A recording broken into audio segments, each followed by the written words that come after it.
Start. अध्यक्ष महोदय, आपने इस बिल पर बोलने का जो मुझे मौका दिया है उसके लिए आपको धन्यवाद देता हूँ। इस सदन के बहुत से सदस्यों ने इस विषय पर अपने विचार प्रकट किए हैं, लेकिन मैं वित्त मंत्री महोदय का ध्यान इस देश की आम जनता की ओर खींचना चाहता हूँ। जब यह बजट वित्त मंत्री जी ने सदन में पेश किया तथा उसकी चर्चा समाचार पत्रों, रेडियो और यहाँ सदन में हुई, तब देश की जनता को इस बजट के विषय में जानकारी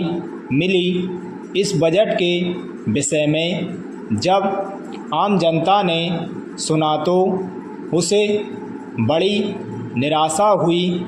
उसने समझा कि इस बजट से हमारे देश की अर्थव्यवस्था स्थिर नहीं रह पाएगी।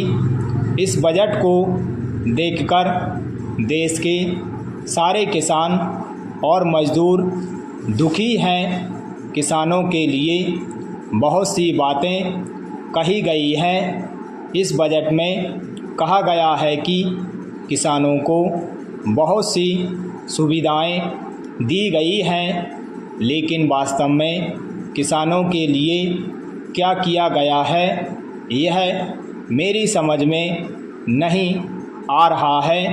किसानों को खाद पर बहुत ही कम राहत दी गई है। इस राहत को हम बहुत बड़ी सुविधा नहीं कह सकते हैं। खाद की थोड़ी सी कीमत कम कर देने से किसान का कुछ भी लाभ होने वाला नहीं है।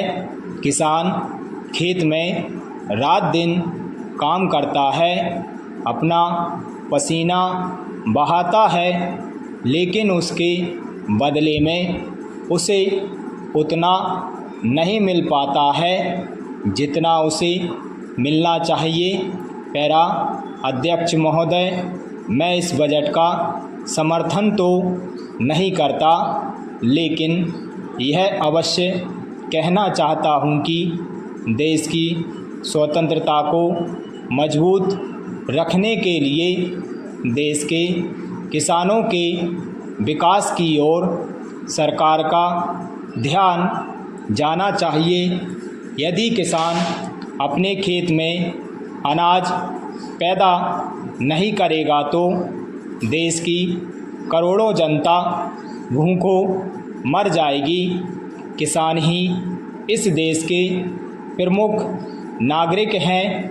आज कहा जा रहा है कि यह जो बजट प्रस्तुत किया गया है इसमें गांवों की ओर अधिक ध्यान दिया गया है, लेकिन मैं कहना चाहता हूं कि सरकार को गांवों की ओर जितना ध्यान देना चाहिए था उतना इस बजट में नहीं दिया गया है।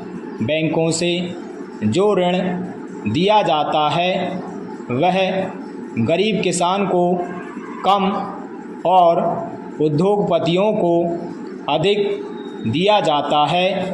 यदि बैंक किसानों को ऋण देते भी हैं तो उस पर बहुत अधिक ब्याज लिया जाता है।